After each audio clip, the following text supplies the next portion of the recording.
I am the head of the participatory video for M&E program at InsightShare. I've been at InsightShare for the last 5 years, and my background is in communications for innovation and development. I did my master's here in the University of Reading in the UK, and yeah, I've been based here for a couple of years now, but I'm originally from Argentina, so please, if you don't get some of my Latin American English accent, let me know, no problem. In a nutshell, I am going to share with you my screen just to introduce a little bit InsightShare and some basic ideas of participatory video for monitoring and evaluation, and then, yeah, we can take it a little bit lighter and look at a case study and discuss a little bit more maybe what are some of your particular interests. In terms of what we will look at is why we are doing this, what we think is the added value of participatory video to monitor, evaluation, and learning, basically, and a little bit in practice what it would look like, one specific method that we developed that was to mix participatory video with one methodology created by Rick Davies a couple of years ago called Most Significant Change, and we've been experimenting and merging the two methods in the last 6 years with, I would say, significant success so far. But we've been also using it with other methodologies, but I thought to share some of the recent work on these. And one case study of some work we did last year with Mercy Corps in Kenya using participatory video for M&E. So just in a nutshell, a little bit, what is, who is InsightShare? We are actually an organization which are experts on participatory video, but our kind of passion is social justice and locally led change. So that's why, that's what is behind our DNA. And participatory video just happens to be the tool we are experts in, and that's how we support people to create change in their lives, basically. And specifically, we are interested in helping them look at each other in new ways, basically, see and hear each other in new ways. And in that sense, we come from an understanding or a position, basically, that we feel that people are local experts in their lives, and they hold the keys a lot of the time to a lot of the solutions to different problems that affect them. So we think that development benefits a lot from paying attention to people who are supposedly benefiting in different programming. So in that sense, we've been around just for the last 15 years. We work worldwide. We're a small organization based in the UK, but with global reach. So we have worked in 50 countries, more than 150 projects. So we have worked in many contexts. Interestingly enough, we work much more in long-term development or situations in transition than humanitarian context so far, but we've been always kind of interested and curious to support humanitarian work. So yeah, I'm just kind of fascinated to hear from you later on what are your perspectives on how maybe this tool can help in some of your work. So participatory video for monitoring, evaluation, and learning. Basically, what we feel it adds to the existing methodologies and approaches out there is that it complements other research approaches, I would say, in terms of qualitative research and specifically participatory monitoring, evaluation, and learning strategies. And it's quite good in that sense to gather information related to how and why change happened and things happened for people. And I think there are a lot of methods out there, especially quantitative, to understand what happened, but not necessarily that can dig deep enough to understand how, to understand contribution of a program, but also what other factors enable change, or what other key challenges people faced or had to overcome, and that kind of information could be really useful for reassessing, for example, annual plans, not just to, at the end of a program present the report to a donor, but I think it's really, really interesting for using it as a space for organizational learning and understanding of a specific context. And I would say it's exciting that people are placed at the center, because then they are able to share from their life perspective and not necessarily from the program perspective on what happened. And it's exciting also because they have a lot of fun making films, and the screenings, beyond being a place where people enjoy and celebrate, they are a place for reflection and, in general, spreading learning when different stakeholders take part, and also triangulating some of the information when you want to listen to different stakeholders from the same community, for example, or different communities, and see if they think that data is accurate or not.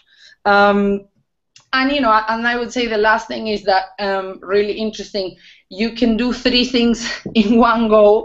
That is to support a process where you can reach some programmatic goals, for example, of outreach, raising awareness, passing on learning between people in different communities, and at the same time have an evaluation exercise, so not necessarily being 2 different processes.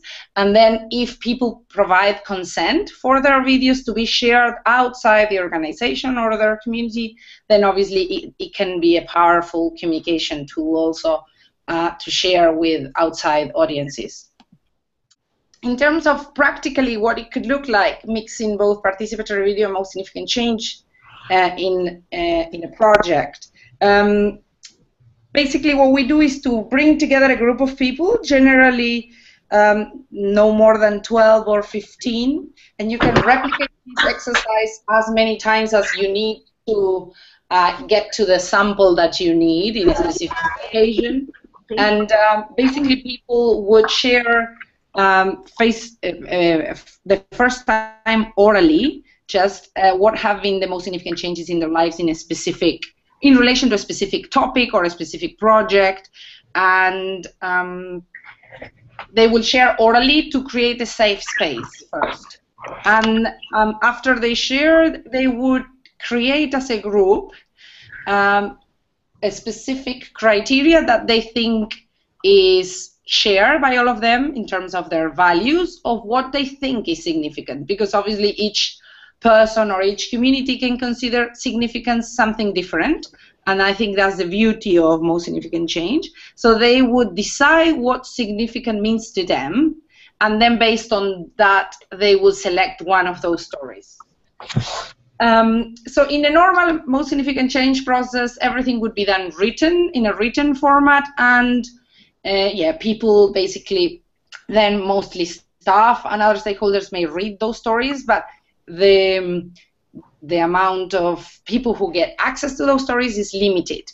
But in how we use it in participatory video, the story that was selected by the story circle, by the participants, gets filmed. So it can be shared with many more people if they wish to do so. So the participants themselves learn really easily to use the cameras with some games and exercises, and they film the story that has been selected by all of them, doing both kind of filming a testimony and a drama, and I'll show you an example in a little bit. And once that's done, we always work with a local team where they would go back and edit those films with all the exact ways in which people said that they should go. So we don't do any content editing. So that's really essential for M&E, I would say, and not to cut anything that people wanted in their stories. And then we would create different screening events for different stakeholders, local stakeholders, it could be regional level, national level, and people would come together to watch the films, and they would work also in small groups as per the most significant change methodology to discuss for them which of these films, which of the stories in the films are the most significant. And in those events is where it's quite interesting, where people really can, if it's local people and our peers of those who were selected, there is a lot of space for triangulation and validation of the information that really they think that's representative of their community and that's is something accurate. And when it's other level stakeholders, it's also really interesting to see what each one value, and at different levels, if they are from government level or NGO level or partners, different groups of people, what they value and what they consider significant. And then at the end, the people would present their feedback to everyone, so everyone gets to learn from each other, and all of that obviously gets recorded in different formats, mostly in written format by the local people we work with. But depending on time, budget, you can also record all of that on video. We have done that in some projects, but it depends a lot on resources available and how you're going to use that information later on, etc. And I would say that it's really interesting that it can bring together local voices to decision makers that many times don't have a lot of time available to be in touch with what's happening in certain projects or parts of the world, as long as there is consent from the participants for that. And the local team, the last step we do is that the local team that we train, that it could be staff or it's a mix of staff and beneficiaries, they would analyze all the stories and what we call participatory analysis with different peer A and other participatory methodologies, and they would create their own video report. So there is obviously always a written report like in any project, but because we know that the reach that has and the lifespan that has is quite limited, we always encourage people to create a really short video report with the summary of what they learned and the process they went through, so that can also be shared with many other people. So I'm going to share with you one case study from Kenya from last year, where I supported a team from Mercy Corps to do a final evaluation in one of the projects that they were finishing. It was a really interesting, actually, research project where they were looking at financial education, financial literacy, and the role of financial literacy in long-term youth empowerment. This was part of one of their projects on local empowerment for peace program for young people, where they were really keen on, in different stages after the post-election violence 2007, they supporting young people in really different ways throughout the years from 2008 to last year.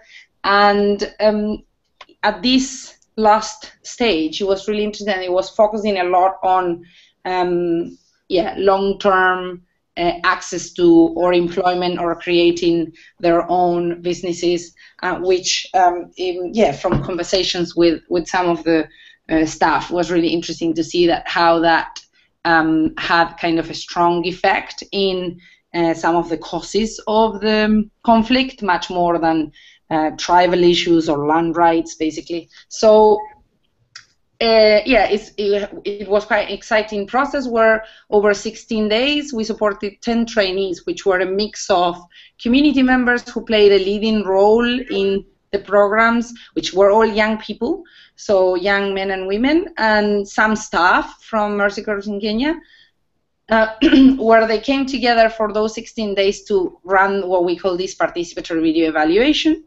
And they listened to approximately 100 young people, from which they came 74 stories, and they were, all were scribed. But from those 74, the young people selected 6 to make films, and then at the end of the process, the trainees also created their video report. So in total, more or less 200 people were part of the process, both sharing stories and participating in the screenings. And in the screenings, we had from local and regional level government, from Rift Valley to Mercy Corps staff from different programs, not just this program, and young people from the 3 locations where this program had been focusing on, mostly inside the Rift Valley, in Eldoret, Nakuru, and Kericho. And so I thought I'm going to show you what it looked like, a video report. All I ever want is for every boy and girl in Kenya to go to school, and if we fight again. Tell me how if you do this. Long time you search and search for the happiness. And you mean me no way. Where when I'm me? Where when you mean me bishikane na ni? Kama sio sasa sini sasa hivi. Undugu wa mani umojani jamii. Financial literacy training has been running for the last 2 years in Rift Valley province. Western Union funded program was put in place with an objective to provide saving, borrowing, spending, and investment skills through training to the funded and randomly selected youth groups within local empowerment for peace program. As part of evaluating this program, this great team comprising of Mercy Corps staff, financial literacy trainers, and some youth group members carried out participatory video evaluation. This process was composed of 4 sections, 3 days of training on participatory evaluation skills, 3 days collecting stories from the field, 3 days subtitling and comparing the stories, and 3 days analyzing the selected stories. Coming up with the stories, the participants were guided by the question, and I quote, "What has been the most significant change in your life since you joined financial literacy program?" The 74 participants who shared their stories are youths that were drawn from different youth groups who are trained on financial literacy and those who are not trained.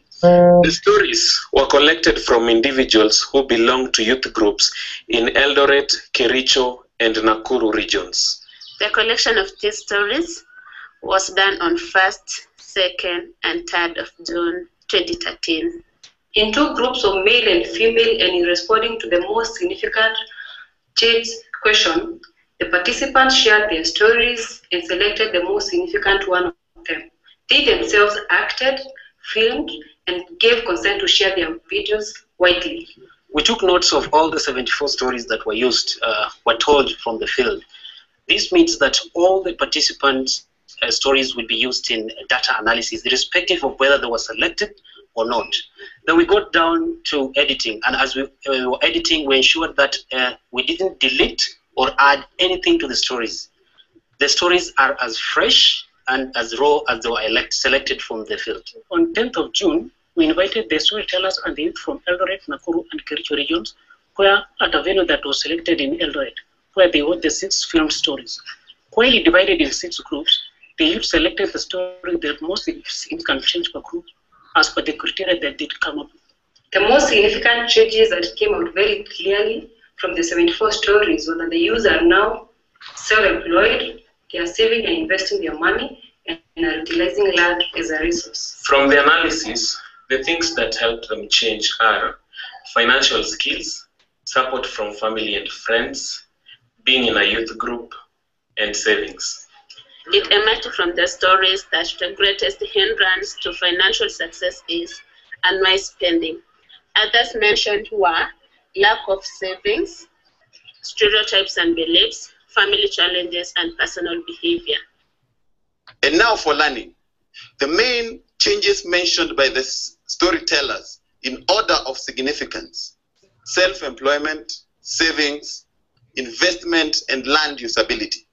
The factors they mentioned as contributing to these changes, again, in order of significance: financial literacy training, support from friends and family, and being a member of a youth group. The main challenges they had to overcome in order to achieve these changes: unwise spending, inability to save, and cultural barriers. Ladies and gentlemen, I now invite you to watch these 6 videos from young men and women so that you can learn from their own voices. All I ever want is is for every boy and girl in Kenya. We go to school, and if we fight and fight again.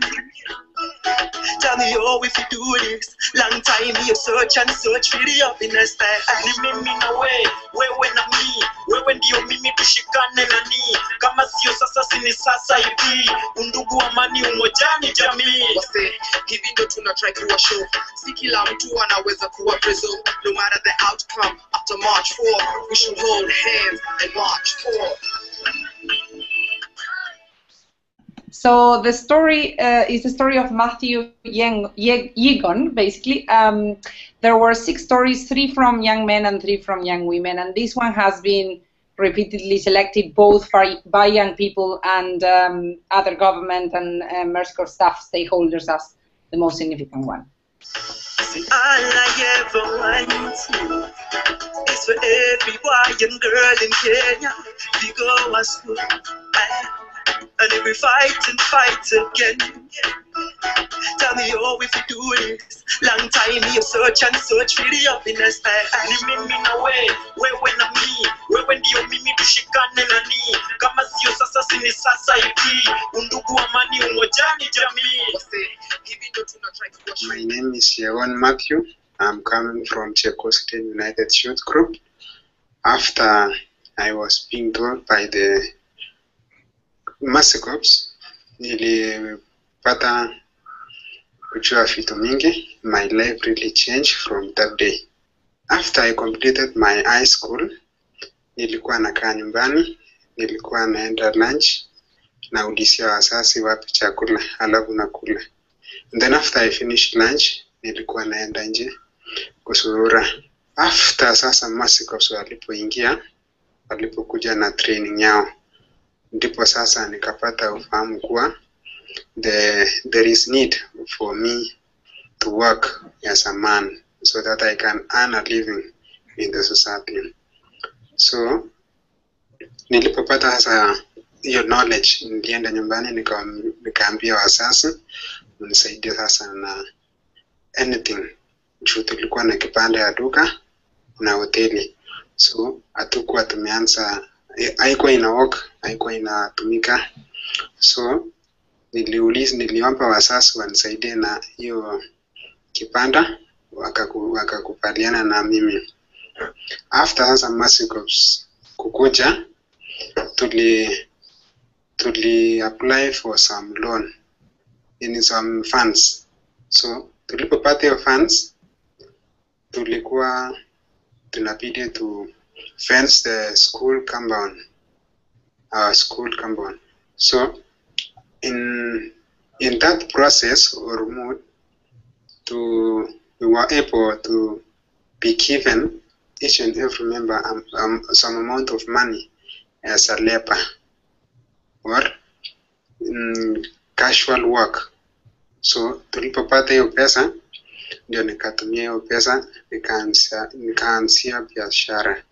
So the first thing nilifanya, nilinunua 1 packet of unga, which is 2 kg, and then some fats, milk, and tea leaves and sugar. I started my business on that day. I continue with my work vigorously, nikijua kuwa this is my earning, this is my salary. After a month, I was able to get profit of 5,000 shillings. When I earned the profit due to the saving, I learned how to save, and because of that knowledge from Mercy Corps, that you must save, you must learn how to save your money. So I started to buy tea. Sasa nikanunua chai. Watu wakakuja hasa, mtu anakuja ananiambia unifungie mandazi 5, alafu anasema nitakuwekea chai. Watu sasa walipokuja kula chakula, alafu wananiwekea makilos kwa my number in the buying center, nilifurahi sana. Nobody anaweza lose so long as you are having a vision in your life. I accumulate the profit from the hotel and the profit from the tea leaves. So ilipo accumulate yote nikaona ni pesa mingi, ilikuwa 20,000 Kenya shillings. So nikasema kitu yenye nitafanya lazima nianzishe nini? Nianzishe kazi ya duka. Nikaanza kununua vitu ya duka that day. Niliponunua hiyo vitu ya duka, watu wakasema kumbe wameimprove. So wengine walikuwa na nipea changamoto kubwa sana kusema you are improving. Alafu wengine walikuwa wanasema wacha tupe tu hata some months atakuwa na anarudi chini. I realized that there is many profit in my business. So I said, what enterprises will I start? What project will I start so that I can invest in this money? I started a poultry keeping. After I started a poultry keeping, I started with the one which is niche, and then I bought 20 of them. So the first day, in the first time when I attempt, I lost 10 chicken, and that was like a shock for me, because it seems that I have lost some money which I have used for another business, but I said no. So I decided to go to my parents and inform them that why can't you give me some money so that I can go to school, so that I can learn this thing in this field of agriculture. When my parents heard that, they were proud of me, and they informed me that they will do each and everything so that I benefit from it. My parents give me fees, so I used my money, which was my profit, to buy for briefcase and other things which was required in the school. I did not rely with my parents. I removed some money, and my business is still going on. I'm now pursuing a course in general agriculture. I know that in 3 years from now, I'll be somewhere else. I'll be having that knowledge that each and every business which are starting from the farm will be prosperous, because I have a knowledge in my mind or the brain itself. So thank you very much, and may God bless you. See, all I ever want is for every boy and girl in Kenya to go to school. And if we fight and fight again, tell me how if we do this long.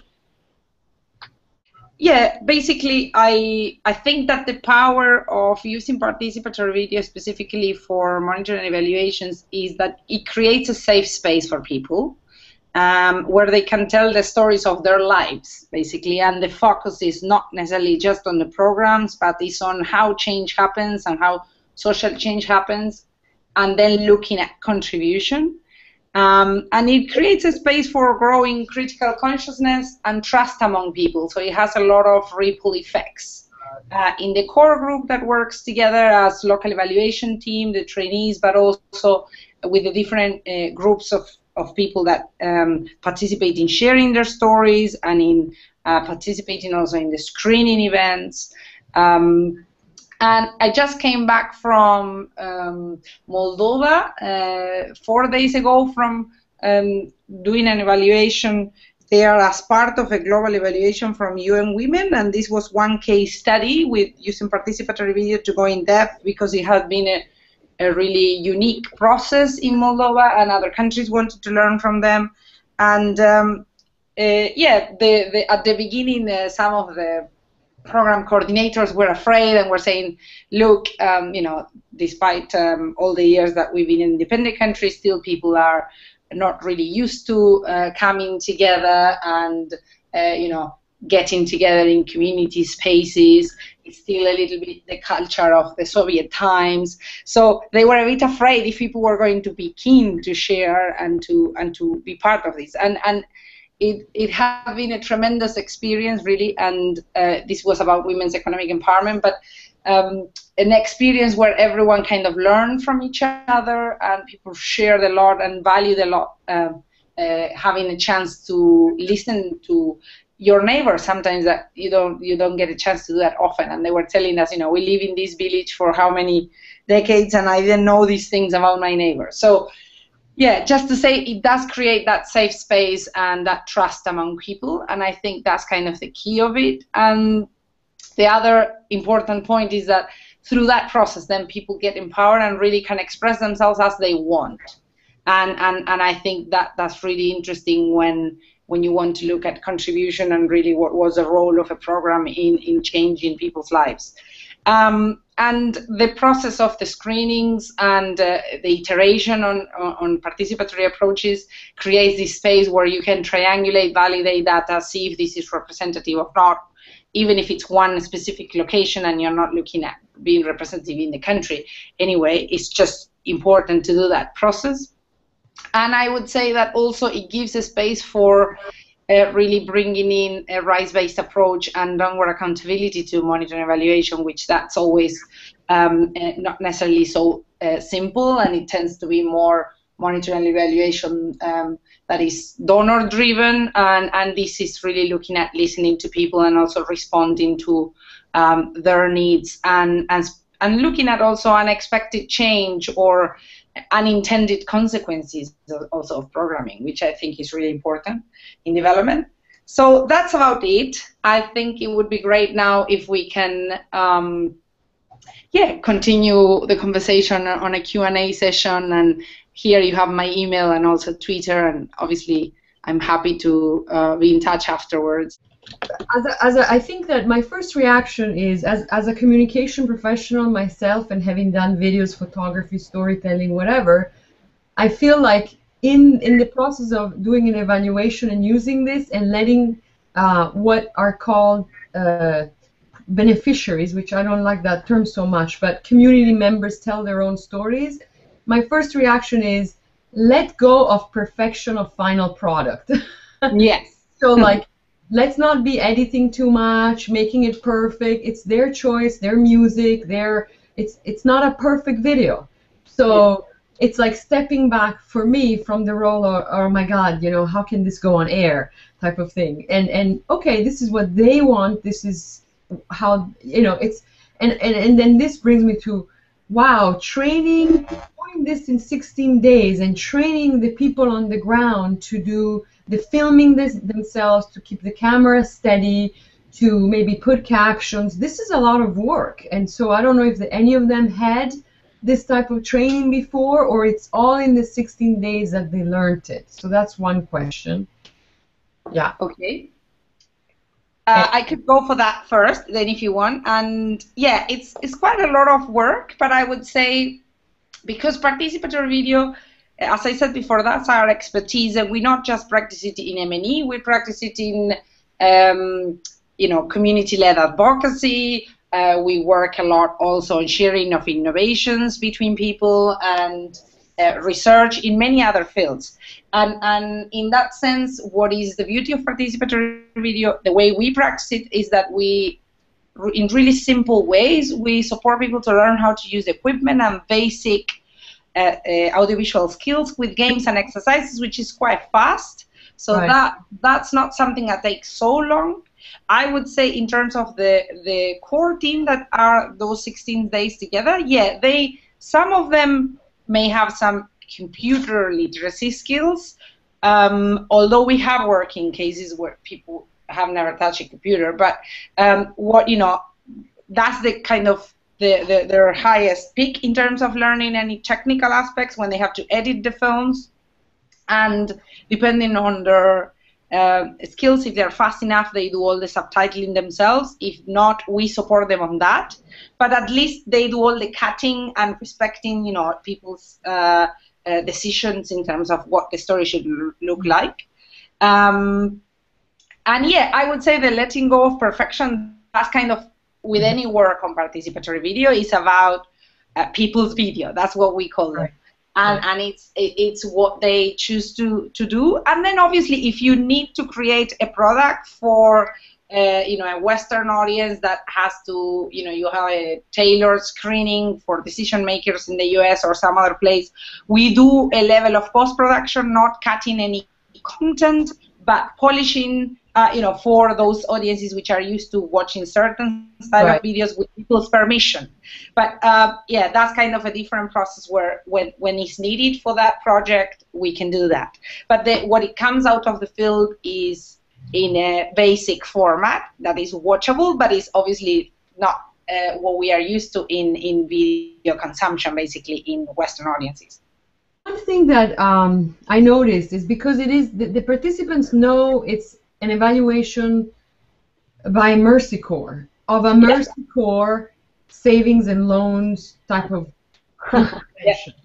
Now, I used to work for CARE, so I saw this a lot, that often the people at the community will tell the NGO whatever it is that they think the NGO wants to know. The program really helped me, and it's like, how can you ensure that that it is truly a safe space so that they can also criticize the program or feel like they're not going to give me what because they don't want to lose the support of Mercy Corps or of CARE or of Save the Children, and so they're bound to tell you what they think you want to hear. But if we want to create a safe space, we want them to feel comfortable enough to say what has worked and what hasn't worked, including maybe that they don't want Mercy Corps or they don't want CARE or they don't want all of. So how can you ensure that in this type of exercise? I think, my answer is you need time and you need many visits. If you cannot do it just in one. So in this case with Mercy Corps, we worked twice. At the beginning of their program in 2010, it was a program, they always work in that region and with a format of supporting youth groups that were bringing together different ethnicities and providing different programs. Like he said at the beginning, he got a cash for work kind of program from Mercy Corps and then something else. So at the beginning, it was Sport for Peace. So in 2010, we supported them to do one on Sports for Peace, and now in 2013 on financial literacy. And they've been using, obviously, other methods as well. For financial literacy, they use randomized control trials. But they did realize that, obviously, even if you have a lot of quantitative information, you not necessarily understand how change happens in people's lives and to what degree one thing contributes more than another in change. If it's bringing people together and into peace curriculums, if it's entrepreneurship skills, if it's financial literacy. So this exercise looked quite a lot at that and understanding what level of contribution financial literacy had on people's lives.